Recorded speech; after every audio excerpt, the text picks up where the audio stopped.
Cube, what's been your experience this last year of going around talking to guys, and you've spoken openly about a lot of different issues. I mean, you don't go on Tucker Carlson and not get people to say, why would you talk to Tucker? Why would you? I even think you did a live one time with Alex Jones, or maybe you were on like a Twitter X or an X. I don't know what it was. Maybe one was reacting to the other, but I recall seeing something there. So what's been your experience? Is your experience, I want to double down and keep going, or is your experience, I'm going to back off a little bit and just go about my business? Well, I just want to,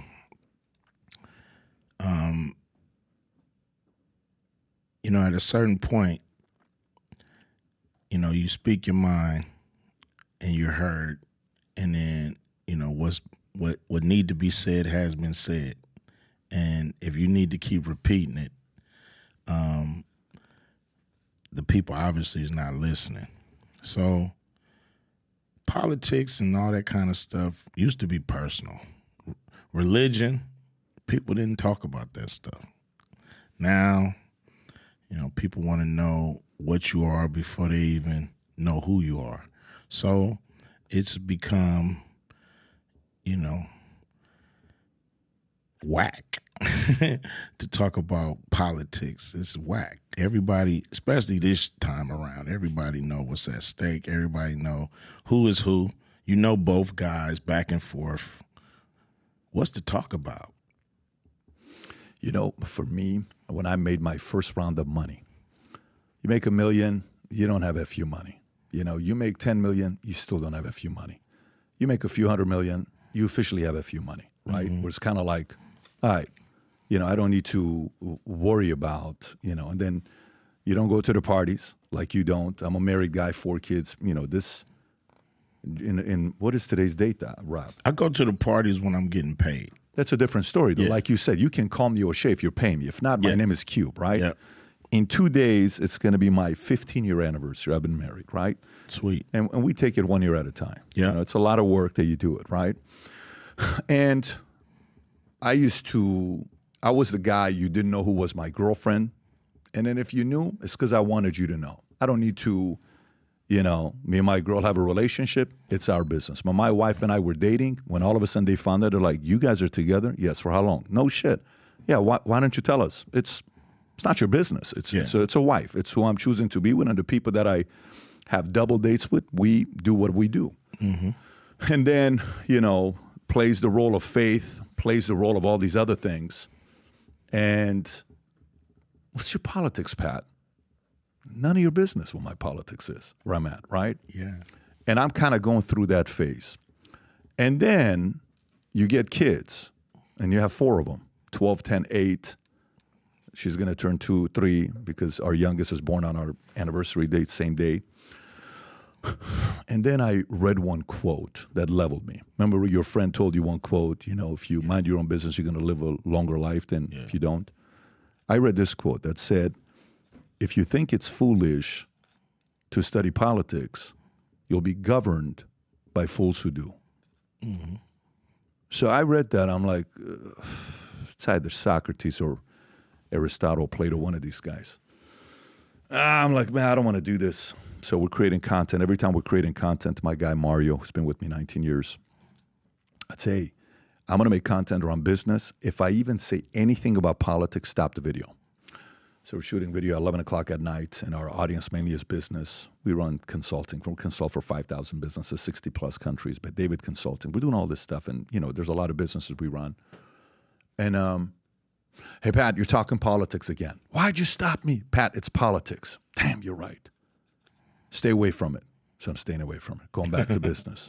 Boom, boom, boom. Going back to business. Boom, boom, boom. Going back to business. You're flirting, right? It's kind of like what's drawing you in. And eventually I'm like, you know what? I'm not going to let the fear of them trying to ruin your life prevent me from speaking about common sense, because if I don't, my future grandkids are going to look back and say, Grandpa, how come you didn't do anything about it? Look at what happened over here right now. What's this all about? I'm an LA kid, it was to live and die in LA. I'm an RBO posse. Don't give me no Bam or weed. We don't smoke that shit. I'm a rapping forte. I'm a master ace. It's the INC ride. It's the right. I'm a Kid Frost, right? I'm that guy. I'm a 1.8 GPA, regular guy that's not supposed to do anything in his life. There's nothing special about me that I'm, supposed to do. So you give me this life, and then I don't want to use all this you gave me for good. What am I afraid? Am I worried about walking on stage? And that's what I grapple with, right, as an individual myself. Do you ever find yourself grappling with that or not really? I look at the different ways to connect with the public, right? You could do a podcast like this. I could do my own daily podcast and tell everybody what I'm thinking. Or I can do music. I can do movies. Something I enjoy doing a lot more, and say what I feel in the art. And let the art do what it do. People interpret it the way they want it. And so to me, that's a better place. I don't want to be a politician. I just want to give people good information if I got it. So, I use the art to do that, just like a painter. You paint it, you put it on the wall, and whether people like it or not is their problem. You're gone painting the next painting. Like, every picture you walk by, the artist is not sitting there saying, "Did you like it? Did you like it? I did this. Did you like it? I did it." The artist is long gone. You don't even know who he is, where he is. Mm-hmm. All you know is you got to deal with what he put on the wall. You can look at it, not look at it. You can love it, you can hate it, but that's your problem. That's something you have to deal with. His job is done. And that's how I like to express myself, through my art. And you either like the song, you don't. You like the movie, you don't. And I'm going to the next. Yeah, I think it's validated that you're loved, bro. You're not a liked guy. You're a loved guy. Mm-hmm. We love you. We don't like you. You know what I'm saying? And I'm talking from a standpoint of a fan. I'm a fan. I mean, we're not buddies. We've never broke bread. This is not like, hey, Cuban and I are friends. We've never had dinner together. This is the first time you and I are even interacting. So I'm coming from a place of, we've had both a good life with what we've done, and we're still in the game. You're doing Big 3. You're doing a bunch of other things that you're working on, which is impressive. We'll get to that in a minute. But I think the difference is with the artist is, imagine if they took the brush away from the artist. That's the problem, right? Yeah. What if we get to a point where the artist can't have the brush anymore? And that's what a lot of artists feel like, the entertainment industry has flirted with. And that's the frustrating part. When I talk to different people, I'm in L.A. last week. I only go to L.A. 2 weeks ago. 2 weeks ago, Rob? I'm in L.A. 2 weeks ago. And I'm speaking at the annual Chase's Small Business Owner Symposium. I'm there with Christina Yamaguchi. I don't know if you remember, the figure skater. And then there's Shaun White and Sofia Vergara speaking at this event. So then we go and meet with a director of a couple movies you're familiar with. I'm like, so what's happening with Hollywood? How much has changed? Man, it's a very different life today in California, right? It's a very different life in LA. I pulled up numbers to see what homelessness was in 88, mid-80s, late 80s in LA versus where it's at today, okay?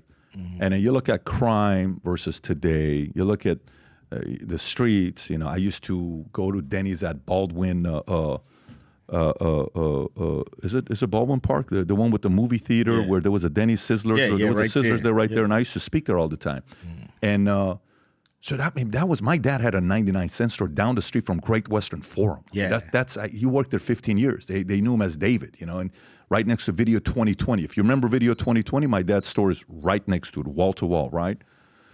So you go from that to now today with California. You look at the homelessness today in California, you see the mess in California. And I thought I was going to live and die in LA. It's the place I've lived the longest, 24 years. Yeah. Minus my time. Even in Iran, I lived there 10 years. Year and a half in Germany, refugee camp. 24 years in LA. 2.5 years in Kentucky, South Carolina, Tennessee when I was in the Army. 5 years Dallas. 3 years Florida. But it's 24 years LA. You tell me the freeway. I know. You said Linwood. I know Linwood. You tell me all. I know these places, right? And I left, went to Dallas, and then I'm eventually here. Do you think you're going to live and die in LA? I hope to. You know, I love Los Angeles. I can't imagine living anywhere else. So I'm going to ride and die. Hopefully it won't fall into the ocean. You know what I mean? But the big earthquake. If it do, I'm going to be riding it on down to the Respect. bottom. You know what I mean? I'm going to ride it on down to the bottom. And so, you know, that's my favorite place in the world. And so I'm always want to be in California. What do you love most about California? Everything, you know, the weather. You know, in California, you can go from the snow to the ocean in 2 hours. You know, so it's Big Bear. Well, maybe 90 minutes. You know, yeah. So it's a great place. Got everything in between. The scenery. It's just beautiful. Obviously, I think you're a diehard Laker fan. You almost talk like you own the Lakers. Yeah. You know, they. Well, I'm a lifetime Laker. You know, them other guys can get trouble.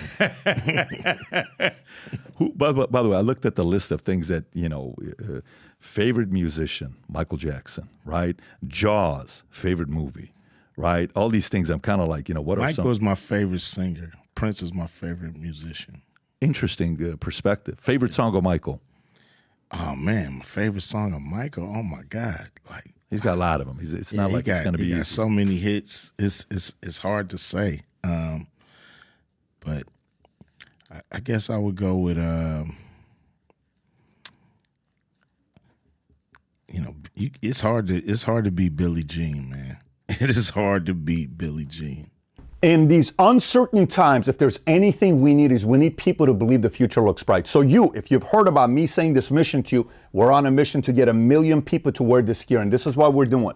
If you buy one of these hats, there's a category of buying one hat, getting the second one free. If you haven't yet worn this gear publicly, go ahead and test it out. Buy some of the gear, wear it in public, and see how many people will stop by and say, you also watch Valuetainment? You also follow PBD Podcast? I do too.